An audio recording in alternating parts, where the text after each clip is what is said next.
you doing today? Good. Good. Hope you had a great weekend. We had a good weekend. We had Saturday off. So we had 3 practices, day off, per NCAA rules. Not that you had to do it right after 3 practices, but just to keep our guys fresh. We'll go another 3 with a day off to get our 24 total practices in August. But, we had a pretty good practice yesterday. And their offense was ahead of the defense yesterday, just explosive-wise. I think our offense had 10 explosive plays yesterday, so that's a lot. If we have 10 explosive games a game, and again, I don't know if that's a game out there, but if you have 10 a game, you're going to be pretty good, offensively. So that was good to see. I think the most prior to that was 4. So, and again, most of those were, obviously against the 2 defense or the 3 defense. There was 0 explosives against the 1 defense. So that's a good thing. Bad thing is that those 2s could be 1s real quick. So we got to clean up those and make sure we got the right people. So that'll be something I want to see fixed today. Again, great for the offense, bad for the defense. Head coach is never happy. And the other great thing for the offense yesterday was 0 turnovers. So that's something as a head coach that we've emphasized obviously all the time. But with our team, we've talked about turnovers, making sure we win the turnover ratio, and then winning the explosive play. So it was good to see for the offense. Defense needs to clean it up. Questions? Who had some of those explosive plays? You know what? Zion Fowler had 3 of them yesterday, I believe. If my count is correct. But Zion had a few for sure. Cruz, oh boy. My big guy from Florida State. Come on, Florida State. Deuce Spann. Deuce. I was going to say Cruz. I'm like, it's not Cruz, bro.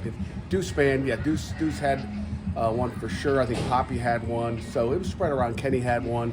So, when you got 10, a lot of guys will have one. Dez probably had one in the run game at least. Maybe he had 2. But Joel's may have had one. So there was probably 3 runs and 7 passes, something like that. What kind of camp is Blue Hicks gotten on to? Blue had a good camp yesterday, and again, we evaluate every play. As I tell our kids all the time, we talk about each one of these players every afternoon. At 6:45, we have a team meeting, a staff meeting before a team meeting, and just go through what they did. But just giving you guys Blue had a great day yesterday, except for the last team period. Some guys melt, they lose their focus. You got to sustain, whether it's the 4th quarter or the last period in practice, it's the same. But Blue's had a great camp so far. And matter of fact, he mentioned it in quiet time this morning. How yesterday, I messed up, and then as soon as he messed up on a play, I made him mess up again. So those are things you all learn from, as players and coaches in camp. We saw Blaine's Fires line up with the ones on Friday. What have you been seeing from him? Blaine had a little toe injury last spring, and we didn't see as much as we wanted to. We thought we were out of the woods. He came from Utah State with that little toe. And he wasn't as healthy last spring, but we've seen a lot out of him this camp so far because he's back 100%. Trainers did a great job. Coach Stacchiotti did a great job of just getting him where he needs to be conditioning-wise with that toe. So we like what we see the first few days. He's going to add a lot to our pass rush. Get him a little firmer in the run game, but we're excited where Blaine is. Youngstown guy. How can you not be excited? Coming from a Division II school, how did Rashawn Murray show up physically? Was he ready for Division I ball right away? You're talking right away like last spring or right away right now? Last spring. Last spring, you'd be surprised. Coming from really good programs, which he came from a really good program, he was ready. But again, I think he's even more ready right now. It's hard to, find out exactly where he is. I don't think Rashawn gave up a big play yesterday, which is good because he's running with either the 2 or 3 group. Rashawn's made some strides, throughout the summer, and we're excited about where he is right now and the prospects of him helping us this season. You said the first team offense didn't commit any turnovers, but I saw Cruz Brookins had a few takeaway stickers on the helmet already. What's he doing? Yeah, there was no turnovers yesterday. Okay. But there's been turnovers. But Cruz is he's a ball hawk. He continue. The great thing about Cruz, other guys have opportunities, but when Cruz gets his opportunity, he catches them. Okay. I don't know if I mentioned this to you guys in the past, but how many dropped interceptions did we have last year? Does anybody know? Anybody know? I didn't track. And again, I don't know what the average is for every team because everybody drops them, right? Guess if our defense was really good at catching the ball, they'd be on offense. But anybody have any clue at all? 19. Okay, so when you have, imagine if we caught 19 more interceptions, like how we would probably be undefeated. Okay, and every defense has got at least 10. I'm sure. Is 19 above the norm? Does anybody really chart it? I don't know, but we do. We look at missed opportunities, and so we got to catch it. But Cruz, going back to the first part of that question, he catches the ball and makes plays with it, and that's what's exciting about him. So we got to get everybody else to the same levels as Cruz is. We also saw Jesse Anderson and John Wetzel with takeaway stickers as they walked through this morning. What Yeah. did you see from them?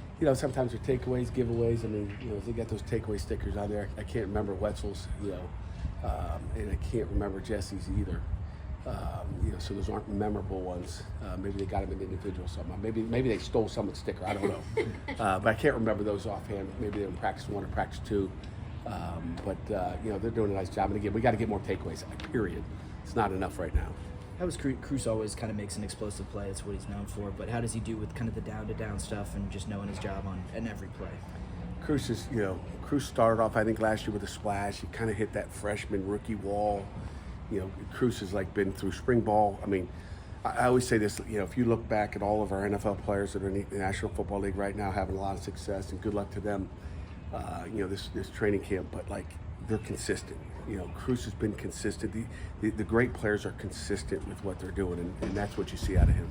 He's been consistent. He knows what to do. He reads the right keys. I mean, he's consistent like you're supposed to be. Where were some of the areas of needed improvement on defense that maybe led to all those explosive plays you alluded to the other day? Yesterday, technique, some of them are miscommunications. I mean, there's a bunch of different areas, but it comes down to physical or mental. Okay, so either one of those. It's a physical error by somebody that physically, either someone ran by them, maybe it's a bad structural defense, but it's usually physical or mental. So it's a bust mentally, which a lot of those we can clean up.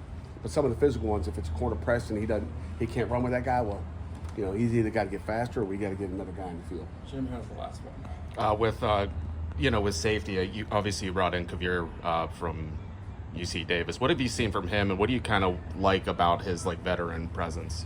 He's a good tackler. He takes good angles to the ball. Didn't have his best day yesterday, so I'll know more after today's practice. We'll see how he responds after yesterday's day, but he's been really good. Yesterday wasn't his best day. I'm looking forward to seeing him bounce back today. Thanks.